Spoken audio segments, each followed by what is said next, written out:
Did my eyelid fall off? It did. But hey, what's going on? Let me not be mad. Hey, what's going on, you guys? My name is Boltmutt, and today I'm going to be talking to you about fursuiting with asthma. Now, I feel like everyone kind of knows this by now, but I am a baby-lunged bitch. You know, I do not have the greatest lungs in the world. You can hear. Let me. That was already a lot. So I tend to always pass off my asthma as like a joke. Why every video you're out of breath? Do you go for a jog then pose for the camera? Or something, but like I would kind of like to go into depth about actually fursuiting with asthma because it is a big thing that affects not only my fursuiting, you know, experience, but it also affects just like my life in general. So first of all, I would just like to say, before I even really get too deep into this video, I know I'm gonna get a comment or two of someone being like, Boltmutt, you smoke, you have a Juul, you say you smoke cigarettes.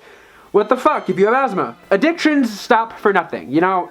My addiction is terrible to nicotine. What was it? About 4 years ago now, I was hospitalized for a week or so, I think a little bit under a week, because I had a really big issue with smoking to the point where I actually had tore a little like incision, I would say, I guess, into my lung. And instead of, you know, when I would smoke, it would hurt, I would just continue smoking. And I ended up filling my my chest muscles, I don't know the right words. I ended up filling my chest with smoke, and I was able to pop it like air bubbles. You know, like in a phone screen, I could do that.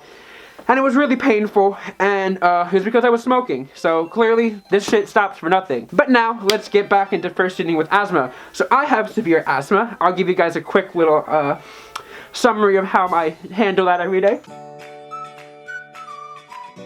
Every morning and night, I take my Symbicort, 2 puffs every morning and night. I have a rescue inhaler, which I take only when needed.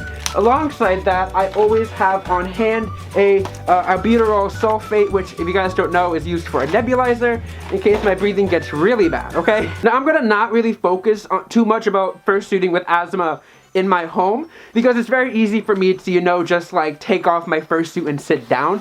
I'm more so going to be talking about fursuiting with asthma at conventions, mainly because it's a big public setting and there are a lot of different factors that can affect my breathing. Just to add this in real quick as well, I don't speak on behalf of anyone else. This is just my own personal experience with having asthma.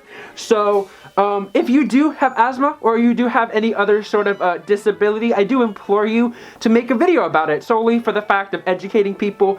And, you know, it should be something that's more talked about because it's important, you know, it's our health. So when I'm at home, you know, I'm very much so like in a well circulated room as much as I can be. And I try to maintain my heat as best as I can. But when I'm at conventions, it's like a completely different story, okay? So when I go to conventions, I have to make sure that I usually carry a backpack with me. And in my backpack, I always need to carry these inhalers. I carry these inhalers with me everywhere I go anyway. But at conventions, these things are my best friends because it's not a surprise if I'm just like walking down like, you know, the convention hallway and I just rip this bitch off and just take a hit, you know? That's just kind of how my life is. That's kind of how fursuiting is. Also, if you don't know what asthma is, I didn't even mention, open a book, go on Google, you know, I don't have to explain this to you, but basically I can't breathe. I can't breathe due to multiple factors. The biggest reason is, you know, I'm wearing a big insulated mask, you know, this mouth is big, you know, I have a good breathing area, you know, I can breathe fairly okay. But any sort of restriction to my breathing is gonna be an issue, and that's no fault on the fursuit maker in any way, shape, or form. I love you, Kiwi. I fucking love you, Kiwi. But it's just how my breathing works, you know? Unless it's like a clear path, I'm fucked. I know in the future, hopefully this will be an outdated statement, but like right now when wearing like surgical masks when going outside in the public due to a pandemic, it's difficult. It's very difficult for me to breathe. I'm at work, by the way, now, you guys. The company I work for said, employee safety, fuck it, and brought us back to work, and they gave us like a fucking, not even a week's notice. So here I am, back selling fucking dildos, very essential products, let me tell you. But yeah, no, it's very hard for me to breathe, in general, you know, at this point in my life. But back to conventions, by the way. When I go to conventions, I not only need to carry these 2 inhalers with me everywhere I go, but I also need to make sure that I have a very good handler, which is usually like my boyfriend or some good friends. I go to conventions to fursuit, you know, I don't get to wear this unless I'm recording a video or anything.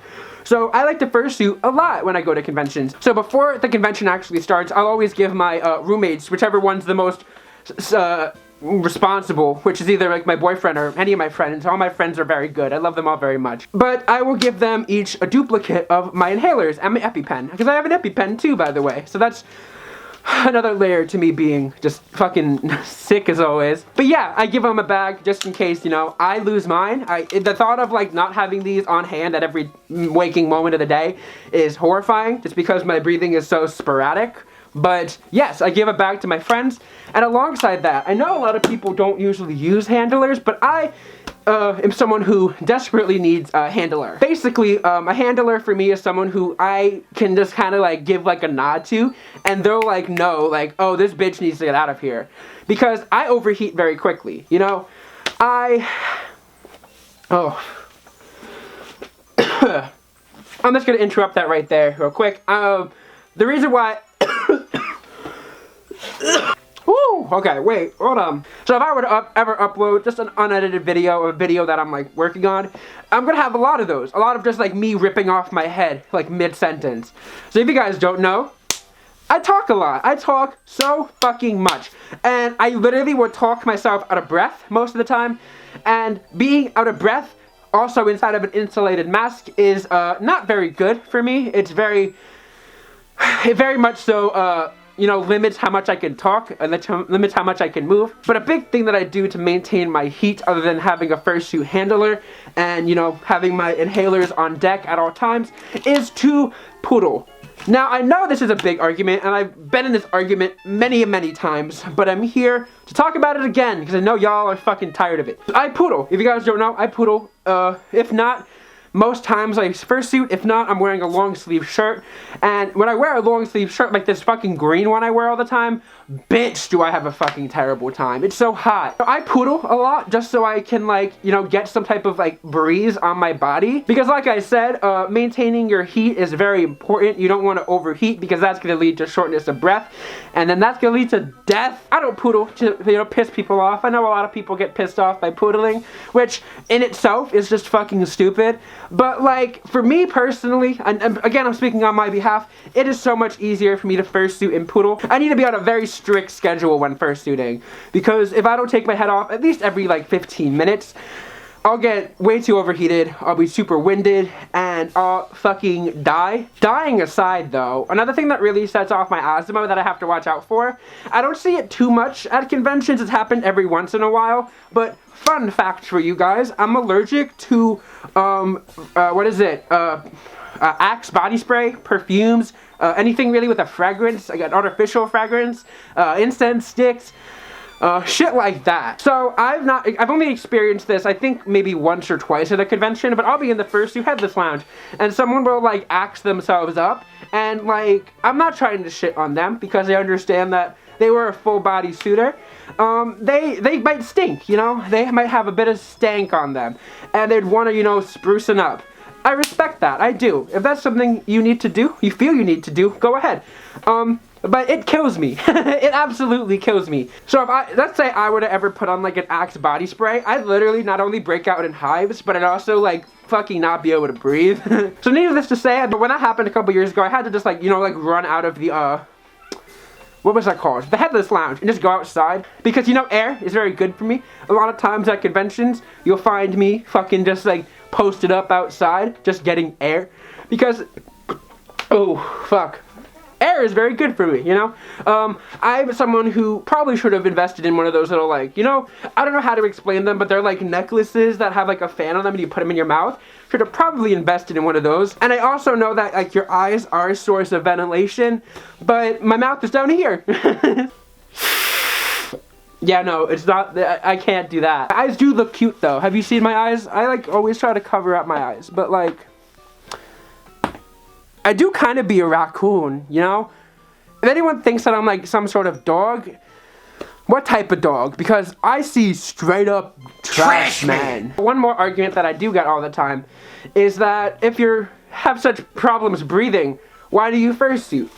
And I'm not here to call people out, but that's a very ableist take, I would say. You know, that's kind of not the best thing to say.